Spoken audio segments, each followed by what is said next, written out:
আসসালামু আলাইকুম, আমি নয়ন ফ্রম কর্নার টেকনোলজিস। বরাবরের মতো নতুন একটি টিউটোরিয়াল। আজকের টিউটোরিয়ালে আমরা ওয়ালটন ফ্যাশন BP3800 ল্যাপটপটিতে SSD এবং র্যাম আপগ্রেড করব।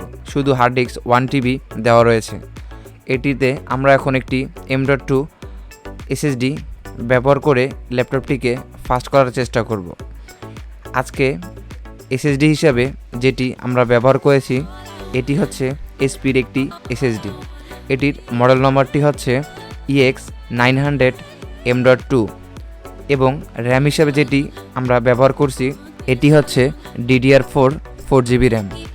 বলে রাখা ভালো, এটিতে আপনারা সর্বোচ্চ মেমোরি হিসাবে 32GB ব্যবহার করতে পারবেন এবং SSD হিসাবে 1 TB ম্যাক্সিমাম ক্যাপাসিটি।